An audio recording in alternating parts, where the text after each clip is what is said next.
All right. Welcome everyone to another Saturday Discord live stream. Today, super excited to have Zoe Roellin in the house, who's gonna show us some behind the scenes of Lustration Season 1. So, Zoe, the stage is yours. Yes, thank you, Guru. Super glad to be back here and get to talk about Lustration. If you're familiar with the other videos on the YouTube channel, I've already done an Lustration pilot behind the scenes thing last year. And now season 1 is here, which I'll go ahead and give a quick summary of what season 1 is and what Lustration as a whole is.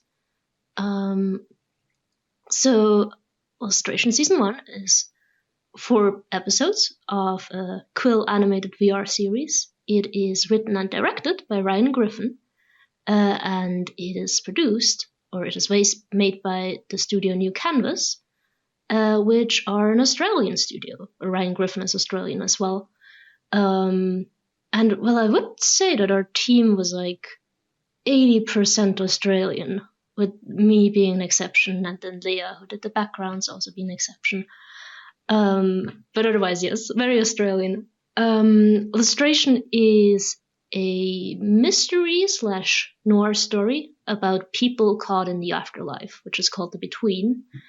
And first episode follows two people, Gallus and Bardolph, who are kind of working as protectors in The Between, meant to keep bad people out, but it quickly all gets a lot more complicated as we learn more about The Between and the different souls kind of caught there.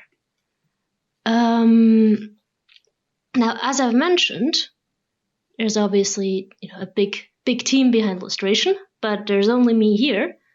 So I am going to cover today kind of a broad overview of what we've done, but I am going to go more in depth specifically on the things I have worked on. I was lead artist on the project, which means that I have actually been involved from like very early on, from the planning stages. And I've done storyboarding, animation, optimization.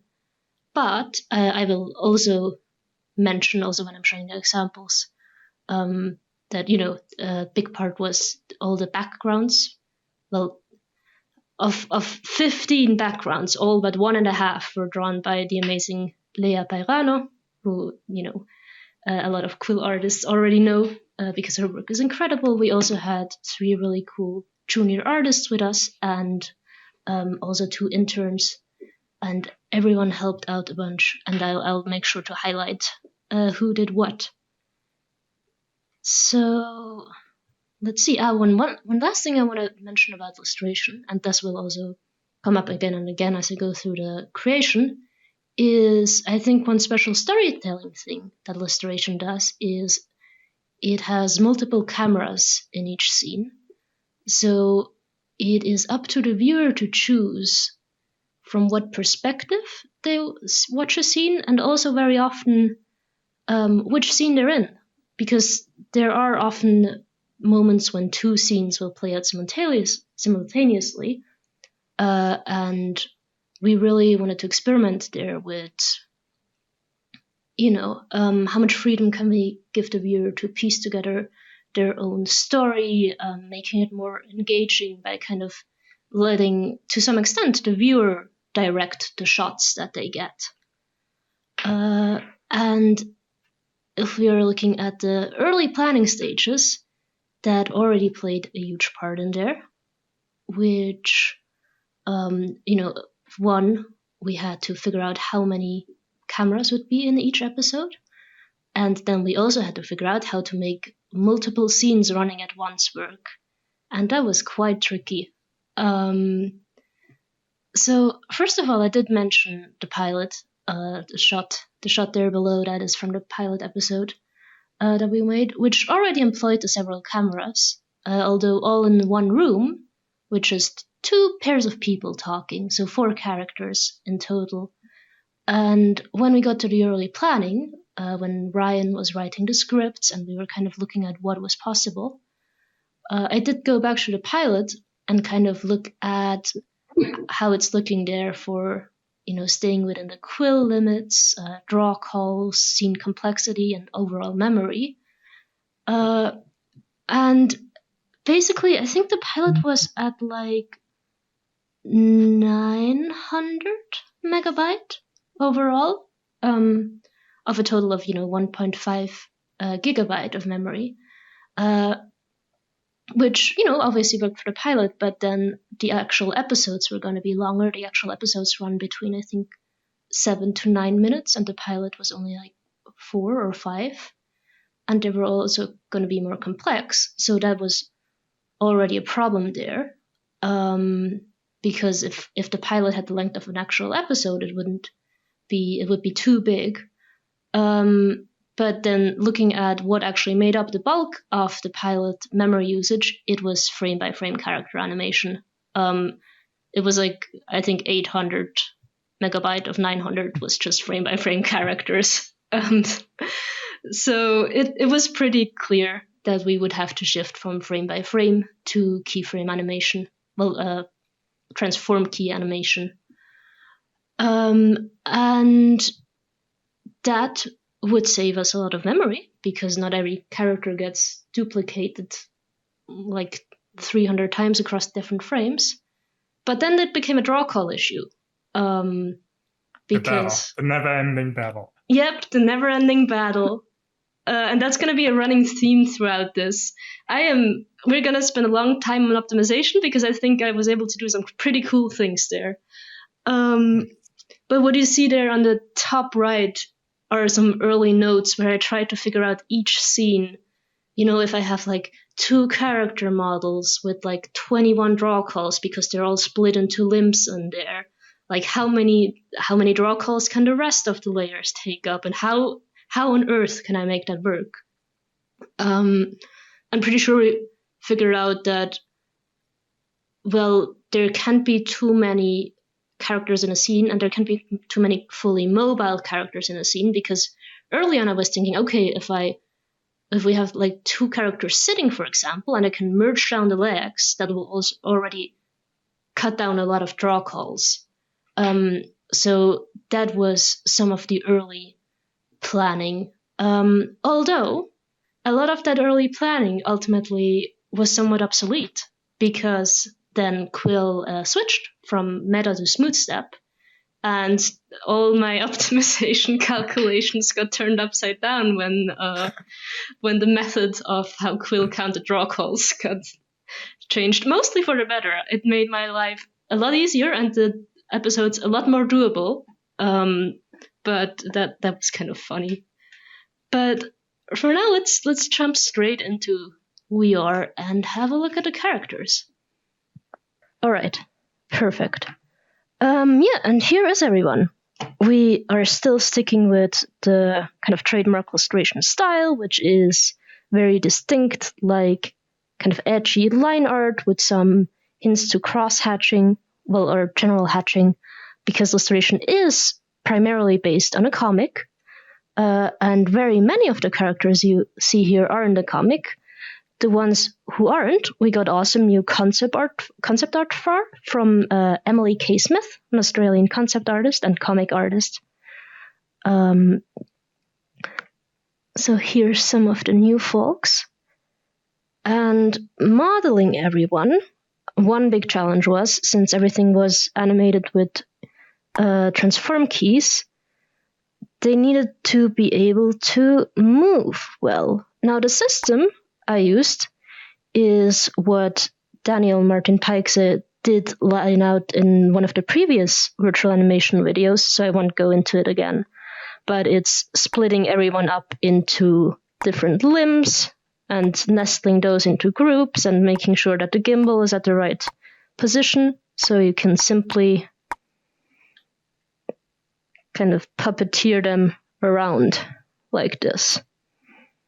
The challenge there being that ideally there wasn't going to be any lines at any of the joints that would, would get eaten up. Yeah. And also, for everyone, I had to find a good point to cut them at the waist. one example where it was pretty hard was, for example, with Stone or the Burning Man, which I did it like this, so you can kind of move it, but as soon as you might do it too much, then the belt goes into the waist. And obviously that I would have to adjust by hand in the episode, but there was some figuring out involved. For example, here is Lily from episode 4.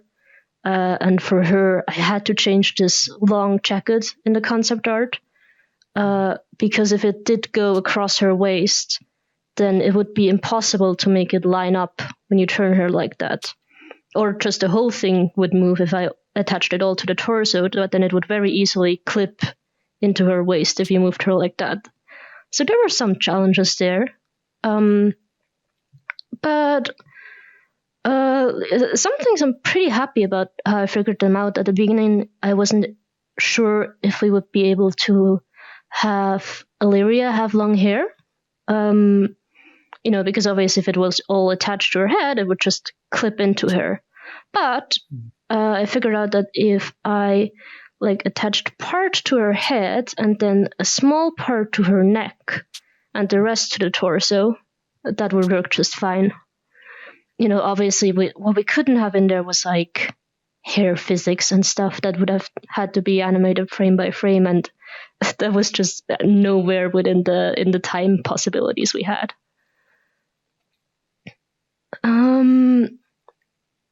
Also, another important part was, obviously optimization wise, that the characters wouldn't be too big. So they are all, let's put them together a little bit. They're all between 40k to 30k triangles big, which is quite a step up from the pilot, because if you compare here, Sherry from the pilot was 67k big. So I did, even for the characters that I could partially just transfer over, I did redo a lot of the character models to just cut down on polygons some more. And I was basically replacing a lot of the strokes, also doing small things I think here in the old one, for example, inside the eyes, I was let's place eyeballs, that makes sense, right? But I figured out it doesn't actually need that. Because you flat strokes? Yeah, it's just a flat stroke now. Oh, nice. Yeah, so there were just a lot of small things I could replace and really cut down on weight there. It's so clean. It's looking so good. Yeah, thanks. It was a challenge, certainly. But it really helped that the illustration style, though it's not super simple, at least it's quite clean with a lot of flat colors, and the line art being actually that edgy let me use really, really low polygon strokes. So that really helped there. Yeah. Let's see. Do I have anything else to mention about the characters? Oh, yeah. The scars from Stone, the lava scars, is that basically just painted over the geo, or like strokes that hover over? Yeah, so those do have their own layers. Yeah, that's painted over, exactly. They're animated, right? Yeah, they are animated. So all of the characters have 17 draw calls, except for Stone, who has 21, because basically it's just a separate layer for the animated scars on a loop. And that's 17 after Smooth Step, right? And before it was more? Yes, indeed. Before it was, I think 20 or 21 for everyone. And I can... Yeah. That was I was really proud of that, of getting it there. Because,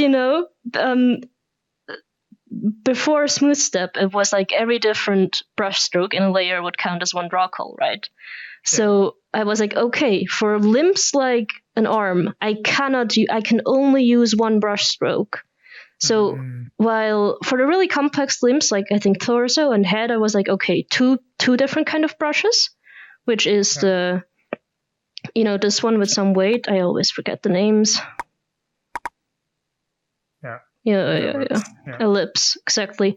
And the flat one for the line art. But then for the limbs, I was okay, I'm gonna, for the arms, I'm gonna need the tube, the round one for sure. So that means just also everything else has to be with tube strokes. So it just made all the line art that way. And wow. that applies to like half the characters, I think, and that did travel over because I didn't have time to redo all the line art for all the characters when the smooth step thing happened. Yeah, but I think it opened up more draw calls, right? Because of that, like you had more headroom because of the way you worked was actually pretty efficient, right? Well, I mean, the all the brush type wrangling got kind of pointless, but Right. overall, all the characters got way less draw calls. Yeah, I mean, from 20 to 17 or 21 to 17 might not sound like much, but it's a lot when you have like 4 characters in a scene. Yeah, it really does. Yeah, I was, sometimes I have to fight for one. Like you figure out like where can I cut down that one draw call? Yeah, quite frequently it was like that as well. Chess game. Yeah. Indeed. I actually find it quite enjoyable.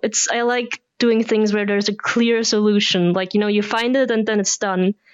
But for now, let's move on from the characters to the next step in the process. Well, there were several things happening simultaneously. But for now, let's have a look at one of the backgrounds, which is the bunker from episode 2. We started out with early concept art, once again from Emily K. Smith. We didn't have concept art for all the scenes because we didn't have Emily with us for some early ones, and other ones were kind of already present in the comic, and we could go from that. But for many of them, we did have Emily's amazing concept art, and then the next step would be that I would come in, and I need to not shake that much. I would do a rough layout with kind of the most important objects, and that was to really get a sense for space, what would feel good. At that point, we would also set up the cameras and see what angles we want to see things from.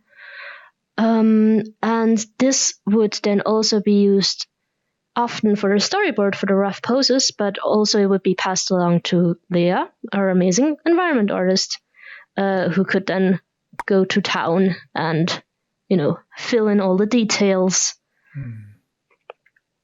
And as you can see in this early version, we hadn't really decided what would be outside yet. So then we went back and decided that it should be like a long hallway, like warehouse or bunker hallway like this. I have never seen this thing before, but the others assured me that this does in fact exist. I think it's kind of dystopian. But I guess it makes sense. Like in the US, storage units are like a super common thing. Yeah. And it kind of looks like this. Like, in Germany, when living there, we don't have that stuff. But here it's like super common, self-storage. Something that I learned when I moved here. Yeah, I guess it makes sense. You do need to store things. It just looks so bleak. I guess in Europe, you tend to have like attics and basements, right? So yeah.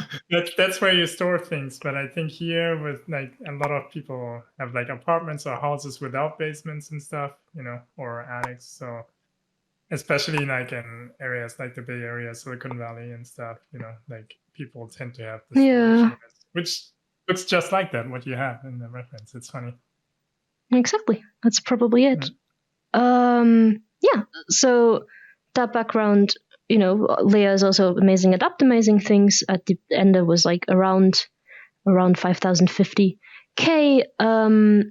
With a background like this, the bunker scene at the beginning of episode 1 plays out alone, so there's actually a lot of playing space. It could have been even bigger, but it was even more a challenge when 2 scenes were playing out simultaneously, which I'll show. Did you just say this is 5,000 polygons?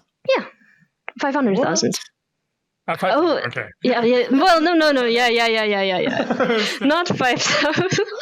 I'm like, man, there. Yeah, at that point, she would actually have to be a magician. Yeah, but it's still. It's just really crisp and smooth and like perfect. Wow. Yeah. Let me highlight one other favorite thing she did. Just my favorite part of the backgrounds. There's some in episode 1 and some in episode 2. But let's go to episode 1. Oh no. It crashed. Quill crashed. It didn't do that earlier. I swear it's not the episode file. It's just Quill. Give me 1 second. Yeah. If you have a question or something like that. Well, so basically you were doing all the layouts and then it would go to Leia for her to finish the final set, or how was the workflow?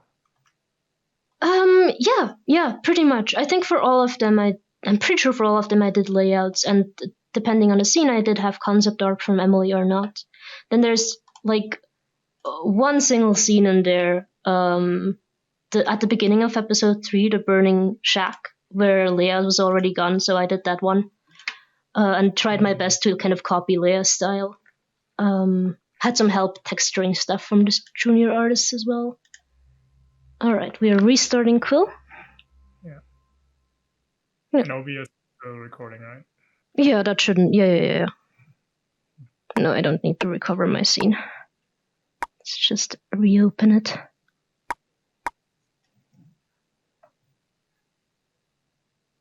Alright, that's looking good.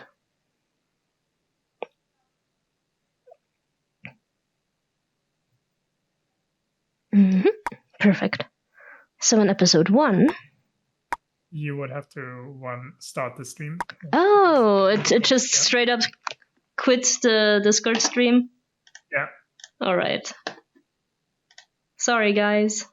No worries. Here we are again. Yep, we see it. Good. So in episode 1, the hotel scene, we did have in the early stages, we did have a mirror board with all kinds of reference images and things where mainly Ryan and I would brainstorm how we wanted the environments to look. Like, for example, for this hotel room, this is where Gallus and Bart are staying, and it's kind of sponsored by the Cherubim. We just lost you for a second. Could you repeat the last sentence? You said? Yeah, certainly. Yeah. Like, this hotel room is where Gallus and Bardolph are staying, and it's sponsored by the Cherubims, which are this heavenly organization that are controlling everything. So our concept there was like everything should be like super smooth and clean, and obviously wide to an extent that it's both like somewhat luxurious and futuristic, but also just very, very cold and somewhat unsettling. But what I did want to show here is just the amazing cityscape that Leia built. It's just like all these little buildings that you can kind of look into. Yeah, it's incredible, isn't it? Look at them. Wait, can you go inside the rooms? I mean, yes, but at some point... Oh my god. That's crazy. Yeah. And I mean, I think how far does it go? Is it like even the ones in the back? No. Those are just planes, right? Yeah, I think she was very good at, just making it for the ones that are close, where you can kind of sense it, but the ones that are at the back are then more optimized and much simpler. Manual level of detail. Yeah, exactly. Look at them. Yeah. And it's freaking impressive. Yeah, and it's like all of this is... Yeah, like a 330k. Wow. Yeah. Yeah, and that was in a scene that had kind of two parts of it, the hotel room and then also the hotel hallway with like another outside Wait, part. is that also... Is that a texture or is it also painted? Oh, that is also painted. It's all painted all the way down. That's amazing. It is, isn't it? Leia. Yeah. This is a mountain from where my grandparents live. Oh, wow. Little Easter egg. Indeed. But let's finally move on, I think, to the motel scene, where we're going to stay a little bit longer. Let me just check if I'm missing anything. No, yes. So I'm going to go to another stage of the process, which was, the kind of animated storyboard or key poses that we did. And that is the kind of the same process that I did with the Lustration pilot, which is, a big part of the early storyboard was going in and figuring out key poses for the characters, how they should move, how they should act during the dialogue. Let's skip a little bit ahead to when people actually come in. Yeah, what you're going to hear is a temporary dialogue track. Not the final voice acting yet. Yeah, here. Hello? Lil, it's me. Come in. I'm so sorry, Lil. We have nowhere else to go. Is there something wrong? I've just got to sort some things out. You're in trouble? A little. Yeah. So here the challenge was, I think one of the main challenges was anticipating, where the viewer would be, and that both cameras, we had two here, one in this corner and one in that corner, that they would be showing nice and interesting parts of the scene. So, like, for example, a moment I really wanted in there is that if you're in this camera, first you kind of see Bardolph coming in, with Gallus still being mostly blocked. And then once you have a little bit of time to take in this situation, Gallus kind of peeks in behind them and is nicely framed between them, and eventually steps in. Whereas while you're in this camera, you can really fully focus on the scene between them, and Gallus also then becomes visible a little bit later. Then, like, from this camera, you're able to get a better look at their faces, and from this camera at Gallus's face. And just all that stuff had to be planned out. And obviously also, like body language, position to each other in what it conveyed about the characters. Like, Lily and Bard are really close here, while Gallus is a little bit further away, and especially while they are hugging, Gallus is like clearly separated, confused, and this also carries on later in the scene, where once again... Question about the workflow. So when you were working with this is basically the storyboard, right? So you skip a portion of like doing like a rough sketch storyboard and use just final asset directly, right? That is true, yes. In some of the earlier storyboards, we didn't have Leia's backgrounds yet because they weren't finished, so I was using the early storyboard backgrounds. But I did always already work with the final character models, just because they were already done, and it's way easier to see what actually looks good. So would the rudimentary character animation of the storyboard stage then morph into the final animation, or would you just use that as a reference and then start the animation from scratch, or like was it more like the storyboard becomes the final piece? It was usually that I would import a new character model and then reanimate things, just because as soon as something was a little bit different, like all the other poses, for example, like here, Gallus steps away, but I didn't properly measure the distance of his step here in the storyboard. And then when it was animated, like everything would already get messed up because he's like standing in a slightly different position back here. Right. Yeah. But it was a really good guide to have. And I really like figuring out the acting part in the storyboard process, obviously. And then here's once again, it's like distance between the character. Lily sits down, she's way more at ease in the setting, whereas Gallus, kind of, especially as he receives a certain piece of information, is like pretty shocked and stepping back and kind of on guard. And that's how the scene plays out. Now, one thing I had to consider here is that there's actually two scenes, at the same time. We have down here in the arcade a whole different thing playing out between Bard and the Oracle. Let's get these going. And well, at some point in the scene, I'm not going to go there because it's a bit of a spoiler, but at some point, we are having 5 characters in the scene simultaneously, which is not good for the draw call count. So what I needed to be thinking about already is some characters will always need to be merged down for brief periods of time, because I cannot have 5 characters moving, or like 5 characters, being in separate layers at the same time. So while I was animating this, I did actually, let's see if I can find this. I hope it's still in there.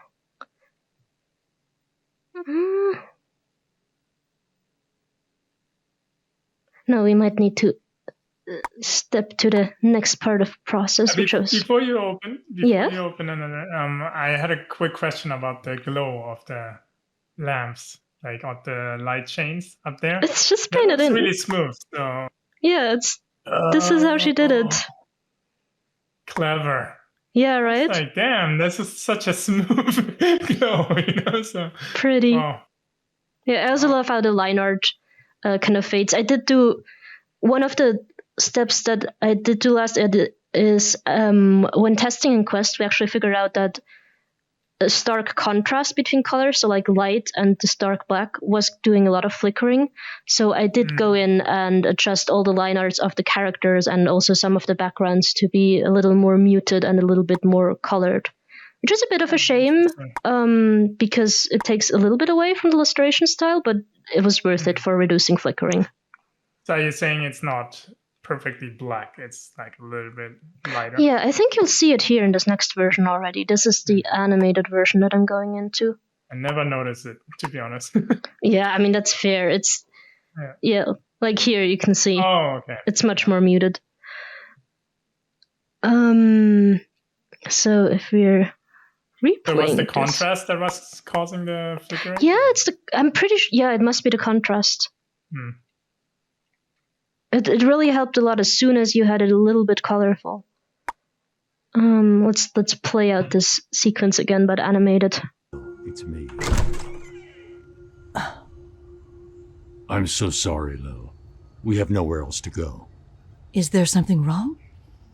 I've just got to sort some things out. You're in trouble. A little.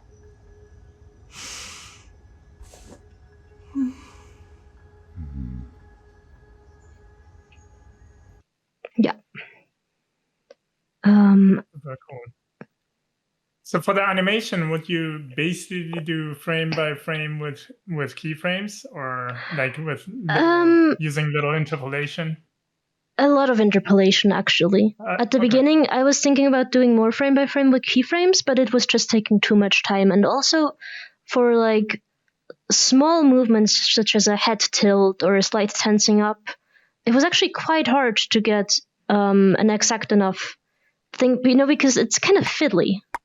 Yeah. When you're grabbing things, like, saying especially the torsos always move up. Like as soon as you grab them, they like kind of shake all around. So it would have been really, really tricky. But as you can see, it's who are we on now? Yeah, that's Gallus. So lots and lots of frames everywhere. And lots of different interpolation modes, whatever fit. So were you the only animator, or were there others that helped out? I was the main animator in that, and I did all of the character animation.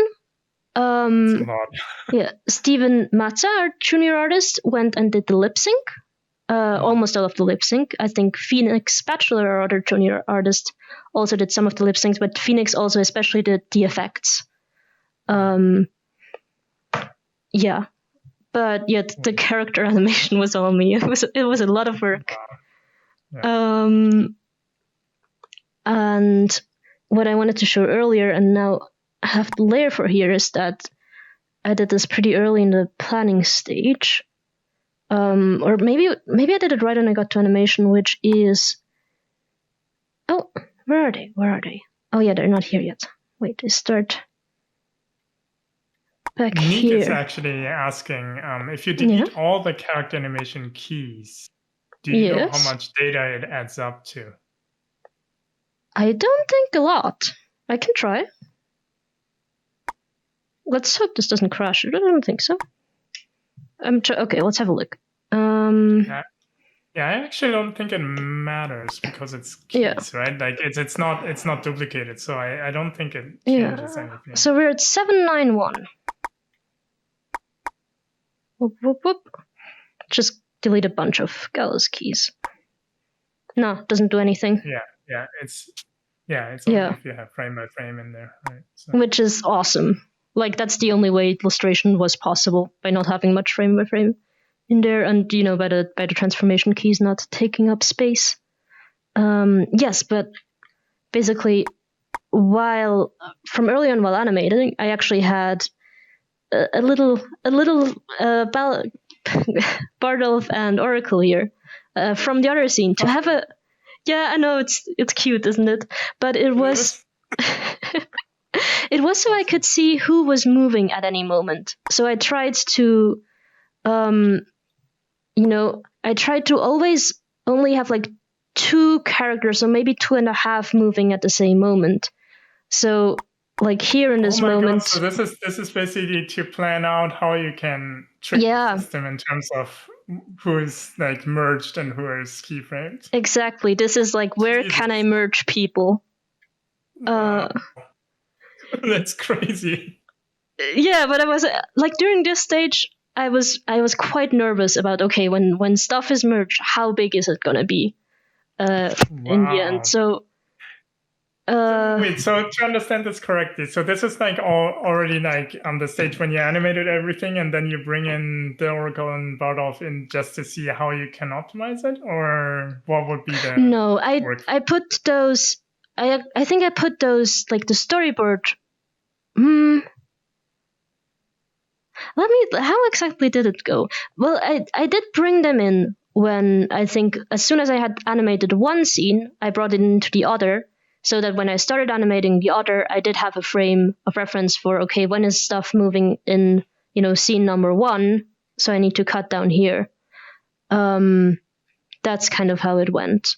But I think already early on, I was pretty aware that at which point 5 characters would it be in the scene, and that at that point there really couldn't be a lot of stuff happening at the same time. It's also another, simple thing is at some part towards the end of the scene, Lily does walk out and go into the bathroom and does disappear. So there's once again then 4 characters. So that is good.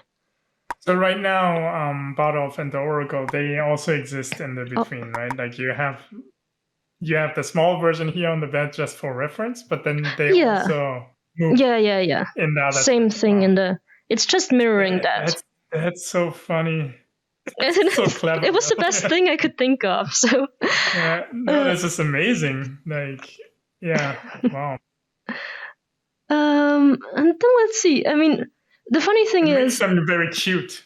yeah, and that they're in the bed. Like down here, they were just like standing over here, like everyone from the motel. Let's see if I can find them. The funny thing is that I did spend.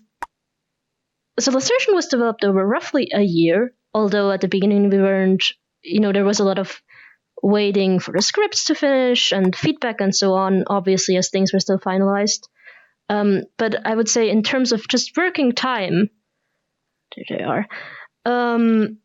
I spent at least 70 to 80% just animating. But I don't actually have a lot to say about animation here because it's, it's pretty straightforward in the techniques I used, which were keyframes or transformation keys. And then it was just a lot of figuring out what would feel natural and how to make it not too smooth and very expressive. And that was that. I mean, one thing I can say about animation is that once again, it is the fact that both expressions and lip sync are on frame by frame animation, of course. They're in their own separate layers. And did you do the jaw movements in keyframes or also frame by frame? Well, it's just the whole head has transformation keys. So no, the jaw movements are not. Okay. They're all frame by frame. Because I think in the pilot you did it via keyframes, no? No, Was it it was a also similar. frame by No, it was the same technique I used here. But the interesting or the useful thing that I laid out there was the method I developed for doing lip sync, which is having like a layer with all the lip shapes in here, or the mouth shapes, and then you could just kind of move it to where you want it and copy them over. And no matter how the character's heads is tilted, they'll already be in the right spot because everything is moving along with the frames, with the keyframes anyway. Yeah. So that's great. Yeah. Let me have a quick look. Where are we time-wise? All right. You have 20 minutes left. Yeah. All right. Very good.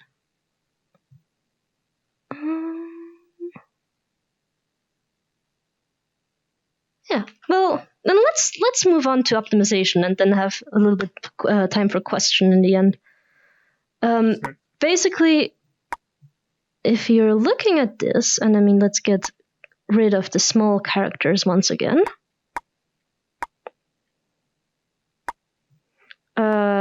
We are pretty deep in the red at most times, at sometimes quite dramatically. So, going in and optimizing things, the first thing I did was figure out where to merge things down, and the most like straightforward example was legs. Oops. Let's get that back. It was just whenever somebody wasn't moving their legs, they will get merged down, which, is a fairly straightforward thing of going into the characters. Let's, I guess, have a look at this bit here. How is that gonna hide us This lets you stay off the cherub's radar. So, like, Lily is not moving her legs here, right? So I would go to Lily, lock her upper body. Also make sure to lock everything else. Just environment. And then simply we need to have a new layer, which would be, let's call it lower body merged, shortened. And then kind of find the starting point from when she isn't moving her legs. I won't be too exact here. But it's probably here. I'm kind of selecting all unlocked layers. And just like copy that over into our new layer.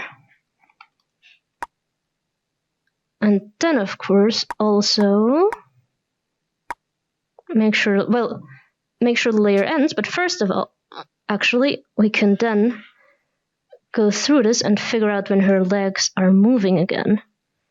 Because we will see as soon as there is some change. No, we're all good. Let's make this visible and invisible. Oh, well, the foot moves here a little bit, but that was more of a mistake in the animation than actual important information we need to retain. But here's actually for quite a long time, so that is already great for optimization. Oh yeah. They're basically constantly swapping, right? Like yeah, exactly. Between live geometry and static. What? Between live geometry and static. Yeah, so yeah. You have a static layer. Yeah. So you can kind of see it here. You can then identify the moment where she is moving again. And then the merged layer will have to end here, and all of the other stuff will have to cut accordingly as well. But that way, getting rid of the lower body of that, you're already, I think the lower body takes up like 7 layers usually, so that's already 6 layers less, because then it's only 1 when it's merged down. So let's step to the next step, which is a little bit further ahead in optimization. Great, because it's also non-destructive, right? Because if you have to change the timing, the keyframes are still there. Yeah, exactly. Yeah, It's awesome. you can undo stuff. The thing is, just if you wanted to change something fundamental about the animation, you'd have to redo all the merging down and stuff. So I was pretty, clear about the process that, hey, by the time I do optimization, like animation needs to be locked down. Yeah, makes sense. So here, looking at this, we're already pretty close. But this is not only lower bodies being merged down. This is also me going through everything, and let's have a look. Like this is the lower body merged layer, where you can see all the instances where lower body is merged. But that often wasn't enough because there's still like so many other layers in the scene. So next I started to identify moments when I could merge down the upper body. And for Lilia's was here towards the end. I think this is when 5 characters start being in the scene. So I got things got really tight, and I needed to find more and more things. So I would just go through the red zones here and look, is like any character not moving something that I can merge down. So here she is tilting her head and moving, but then here she isn't really doing anything. So I could merge that down, all except for the head, which still needs to be going because there's lip sync. But just like that, I slowly but surely got around the limits and got everything down into the green. Impressive work. It was really satisfying doing it. And the thing is, let's go to the very final version.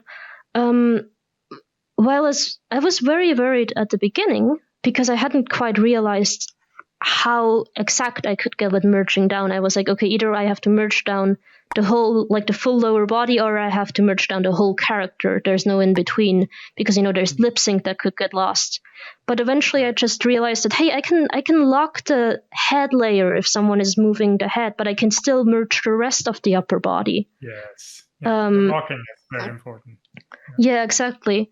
And that way I could avoid doing a lot of frame by frame. Wait, let me find a good example scene.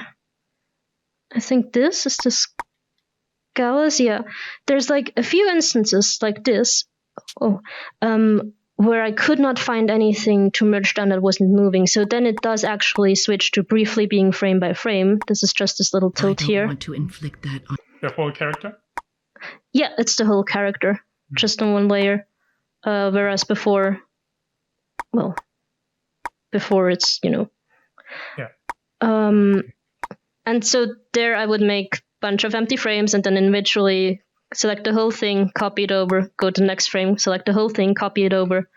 So that wasn't fun, and it also takes up a lot of memory. But at the beginning I was anticipating that I'd have to do way more of that. But he's not.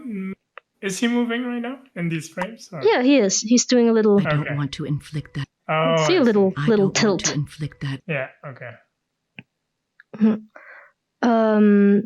Yeah, since I was. And what did you just say with the select everything and copy? Select everything and copy, Yeah, well, it was referring to. Oh, let me see. Maybe I can. I was just thinking about an easier way to do this. So okay, yeah, sure. So let me show you what I did. Which is if we take this layer away and let's say get our Gallus back here, then this is the animated with keyframes version. So what I would do is I would see where he starts moving, then make a number of individual frames. What you mean now? Yeah. Yeah, and then select the whole character and copy mode or move to next. What is? Yeah. Do you have a better version? No, I think now I understand. You're basically manually baking, right? Because exactly. I'm manually baking because I can't move it. No, I think what you did is what I would do too. Yeah. Yeah. And at some point, I just got really good at the click frame forward, select whole thing, click this button, click frame forward. It got quite mechanical. Yeah. But thing is, I had to do that way less than I anticipated. So actually, things aren't full at all. I was so worried that episode 4 would be like right up against the limit, but because of that realization of like how much I could just merge down characters, and also because of the early on change to smooth step, which made things a lot easier. Let's unbox again. Oh, I think You're peaking at 69. I should not be. This should be the file where it doesn't do that. I think I might have messed up something. Yeah. You unhit some layers, right? That's probably. Yeah, I'll reload this. Just so I can prove that I make it work. That I made it vertical. Although it is up in the in the animation player, so it obviously is working. Come on, yes, here we are. Nice. Nice. It was such a nice moment when I got everything to 64. It peaks at 64, right? So you actually, in theory, have one more left. No, well, yes, but it didn't let me export things at 65. I think there was I think there was a bug fix that. No. Yeah. Goro, are you telling me you can export it at 65 now? Oh no. Yeah, I think that was updated, but I think there was like probably. Yeah, well, no, the thing is, like, you could export it, but I couldn't upload. Like, it gave me an error message when I tried uploading it to the animation player. When I tried this like months ago. So if that has been fixed in the meantime, then I guess technically I have an extra layer everywhere. Yeah, I noticed that too. Yeah. So basically, the limit, like with sound 20 and draw code 65, that should be like just like the performance panel shows when you're 65, it's still yellow, right? So yeah, well, yeah, so that works now. But no, the thing is, I feel like sometimes. Let's see. Let's make a new layer here. So now we've got 65 on some points, and it does show up yellow, but if you're actually on the thing, on the frame, where it's 65, it does still show up as red. Here we've got one. Oh yeah, you're right. Yeah, that's probably also not supposed to. Yeah. Okay. Well, good to know retrospectively, I guess. Yeah. In a lot of cases where it was exactly at 65 and I thought that would be too much, I just went in and merged the jaw layer with the face temporarily for like those few frames where that was the case. Right. And then that cut one down and that was fine. And in general, right? Like just because you have the limits doesn't mean you have to always go to the limit, because like performance will be better the lower the numbers are, right? Yeah, exactly. And so I'm also really, really happy about this, because if it had been brink full, then it would have taken a really long time to load and so on. Beautiful. Yeah, that's cool. Could have been so much longer, actually. Not necessarily more characters in a scene. Double the length. But yeah. Yeah, but then we would have also needed double the Zoe to work on it. So that's all I wanted to show. I'm gonna go to the car scene in episode 1 because I want to show how the background moves there, but that's just more visual. So if anyone has questions, go ahead. Yeah, we have 5 minutes. If you have questions, you can just unmute yourself and ask. Yeah, certainly. Yeah. I have a question. What was the Mm-hmm. episode, you would say? 3. Out of the 4? Because of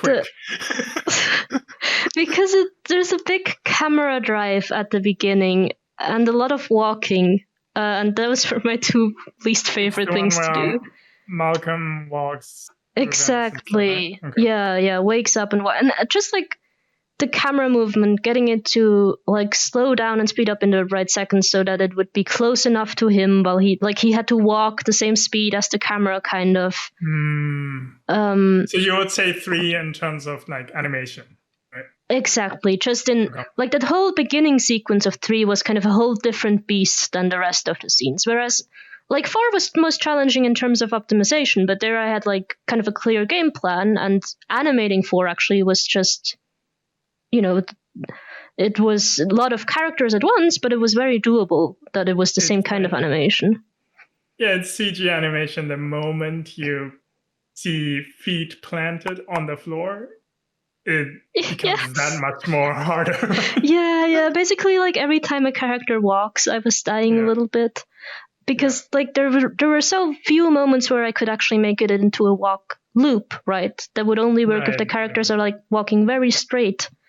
But otherwise, I just have to individually do every keyframe and then Off. Yep. So this is the car scene. Sometimes. You couldn't handle And half I of just my thoughts. wanted to show some of that. Once again, Leia did the interior, and then I think I actually put together most of the exterior here, because I wanted to control how everything is moving. So what's actually happening here is we have a small loop here of the street. Nice.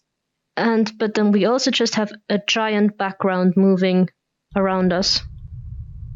Like moving very, very slowly. Oh, no way. Yeah. Barely see it. Exactly. Because, like, this couldn't be a loop, obviously, because it's huge. And also because I wanted the surroundings to change. So, like, at some point, there's, like, a thing coming in, like one of those landline things. Let's see if I can find it. Everything is black. So it's basically moving throughout the entire shot. Like exactly. Two Here it keyframes. is.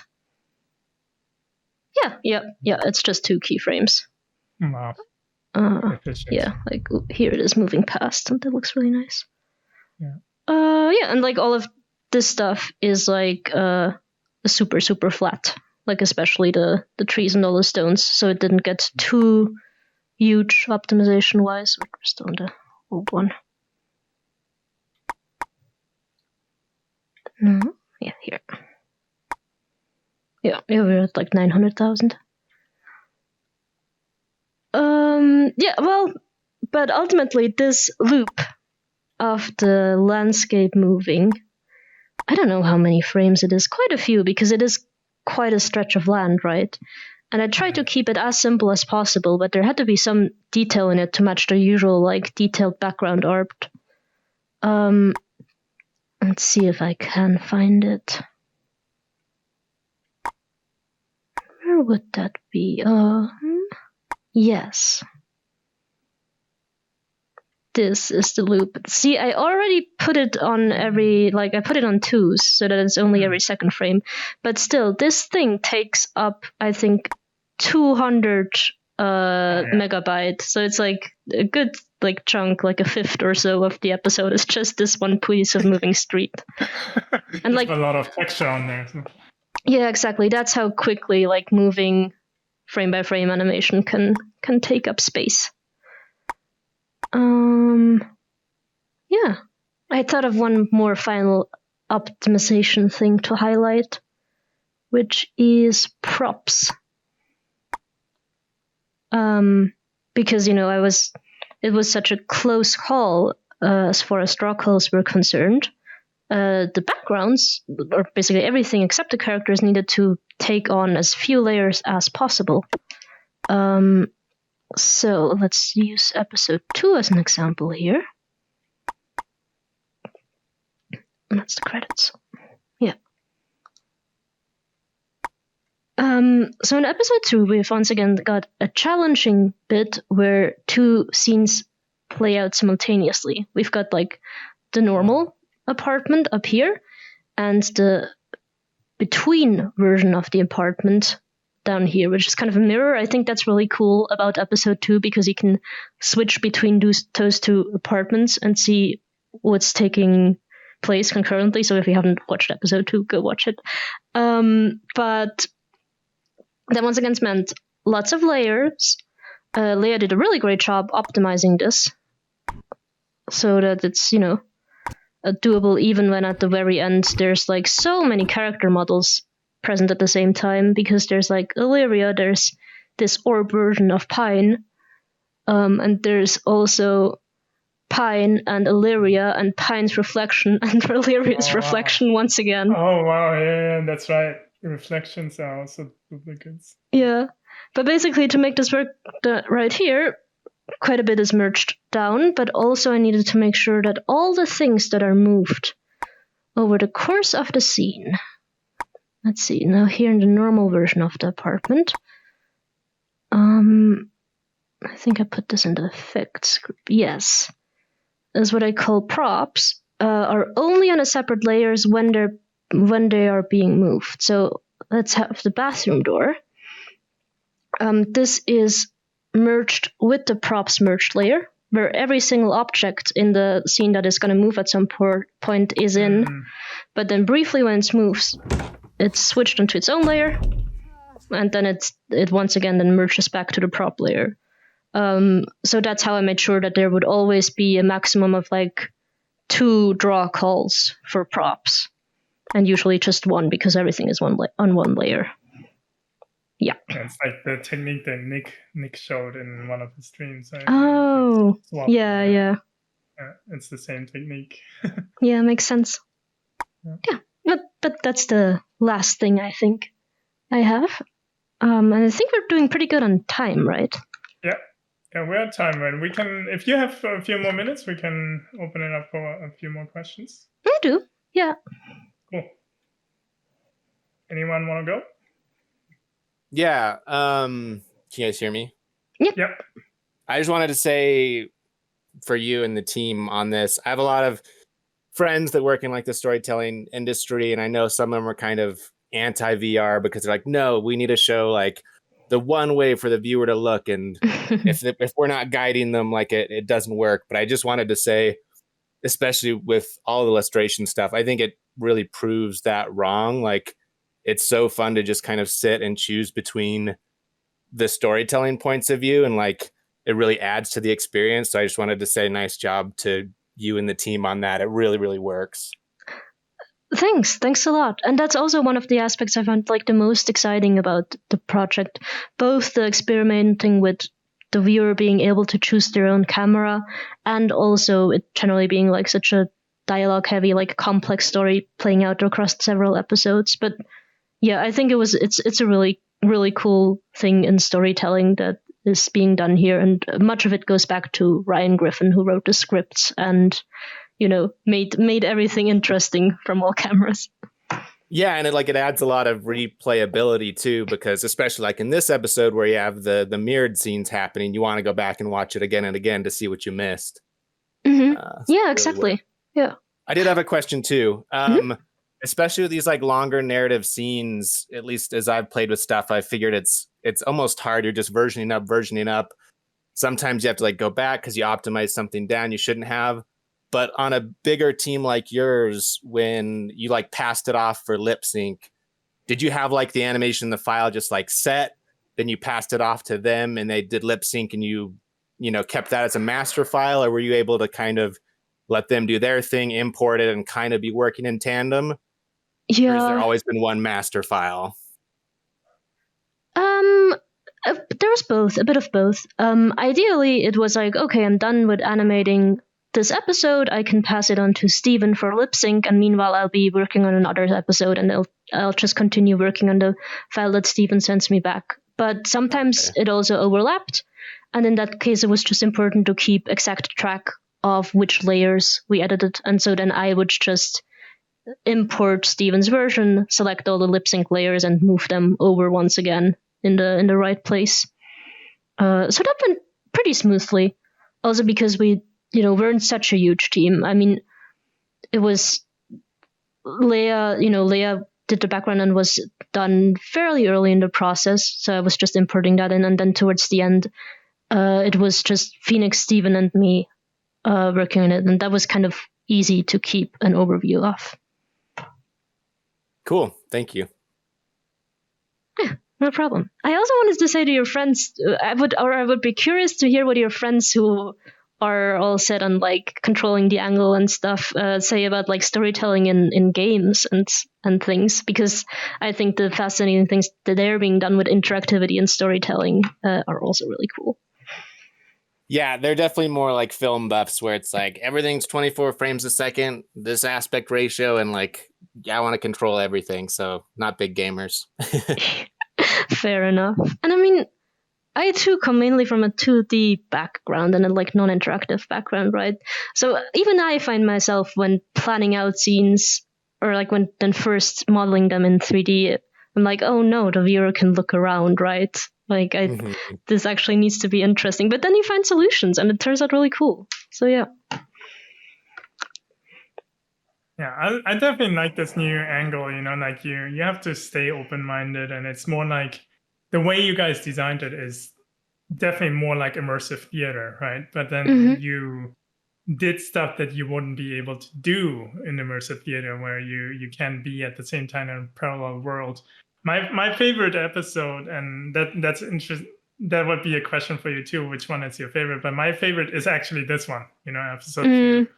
Because the switch between the between world and the real world, it's just like I kept like switching back and forth because it just aligns with the actions that are happening, and that was like making me like really like interested in both parts of the story, and I'm like I want to exist in both at the same time, right? And the way you guys designed it, you can actually still follow the story. So which one is actually your favorite? I think with me, there's so many different angles to answer this question from. I do agree with you that I think in episode 2, like in this long apartment scene, the camera switching is like especially fun and engaging because you do have these two mirroring apartments. But then just from overall, I'm really, really happy with episode 4 because I really like the scenes just from the looks. I really like the motel environment. I feel like by then I had also settled into a relatively smooth flow of animating, where like I feel like you can definitely see some progress being made from like the animation in episode 1 to the animation in episode 4, and 3 is actually the last one I animated. But yeah, I'm also a little bit happy about my personal progress there. I bet, yeah, and I like the very last scene in episode 4, which I didn't show, but I think is pretty cool from the aesthetic. But whoever wants to see that will have to go watch it. Yeah, I also posted the all episode as a playlist in the chat. So for the people that are on the stream that haven't seen all 4 episodes, they're all collected there. So make sure they also have like really cool supplemental content in there where they introduce some of the characters. So yeah, make sure to check that out. Could you actually zoom out a bit more, Zoe? Like this? Yeah. Oh wow. That's so cool. It looks quite funny like this. Can you guys hear me? Mm-hmm. So yeah, I'm Kent. I do the Voices of VR podcast and actually just posted an interview with kind of digging into this as a story. One of my comments that I had, I really enjoyed the piece overall, but I found that when I would switch between scenes that sometimes I would miss things. And I guess the technical question on more the Quill side is, do you foresee it might be possible in the future to have like a button that allows you to go backwards like 15 seconds?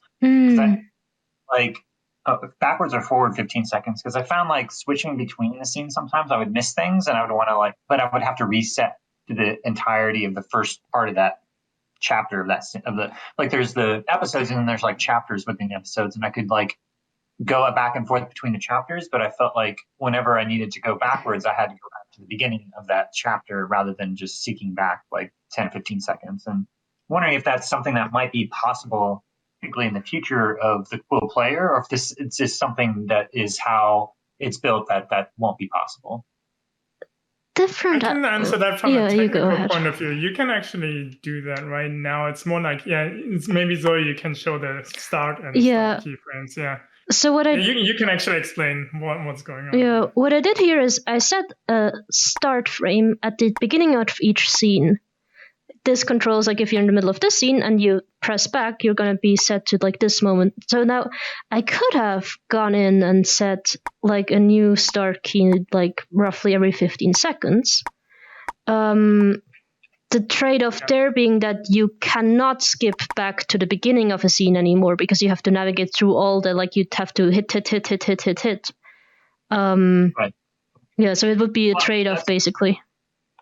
I guess I'm thinking more of like the little panel that's up where you have the backwards button. If it was like added there, where it was just an automatic, I think that's for me at least. What I ended up doing was having to kind of like just watch the scene sequentially. But the second episode where there's a lot of dynamic interactions between the two scenes, it took me watching through it like 3 or 4 times to see all the different things. And if there was a button where it could kind of seek backwards, it would have been a little bit more efficient. Also would have been more confusing for the viewer, but just as I was watching it, that's what I found was that sometimes being frustrated by not being able to more dynamically go backwards just a little bit if I miss something. Yeah, I can You can definitely. actually see that what Zoe did here is actually exactly that. Now you can see that every 15 seconds there's like so with the navigation panel you can actually rewind, and that might actually not a bad idea because maybe people generally not tend to rewind completely. So Yeah, maybe, that could have been added, and then you can only rewind all, right, with a rewind complete button like the one on the left. yeah, When right. There you go can to the go very straight back to the yeah. beginning. Yeah. But Yeah. that would be definitely Like, I mean, even at the something to beginning, consider. if we chose to go with the starts every 15 seconds, there could have been like a note here, like, hey, if you click these two, it will rewind or go forward 15 seconds, even if there isn't like an icon for it. So that would be possible. Something to think about. Yeah, true. Yeah, I can definitely see how it would be. Yeah, nice to have. And like, certainly if you've watched the whole apartment scene, which is like, I think like 4 minutes long maybe, and you feel like you've missed one little thing, you don't want to rewatch the whole thing again. Yeah. Mm-hmm. Yeah, the apartment scene was definitely the most dynamic, where I'm like, this is crazy. And it was really fun. I think this is not very visible unless you like pay super close attention, but I did try to make it so that like everything that does happen in the apartment, such as like the frame falling, that's here, like the frame falling down, like is actually caused by something that does happen in the between, which here is when Olivia, I think, first kind of bumps into the wall. Nice. And some of those are like super minor, and others are more straightforward. Like this door moves as soon as Pine goes and comes out into the bathroom, right? So that was really fun to plan out. I like the lamp moment. If there was like a little 15, if there was a button to kind of go more granular, then I could go backwards and kind of see exactly, yeah. A little bit. But it was hard in my mind to track all those things, how they were interplaying between those two, going back to the very beginning. I watched it enough to kind of see all the different things that were moving with the TV and the picture at the end and the light. But I even like the picture that you just showed, I missed that part. So, to give it a little bit more granularity. Yeah, I think that's a good thing to, like, a very good feedback and good to keep in mind. Thank you. Ooh, any more questions? We're at 15 minutes over, so I think. Oh, yeah. Good. Sorry. We probably are. I'll turn off the recording then. Thank you so much, Zoe, for today's stream. This was like super insightful to see. And if you haven't watched it, make sure to check it out. I put the link in there in the panel text chat. And congrats to finishing season 1. Yes, thank you. Thank you very much, and thank you for having me.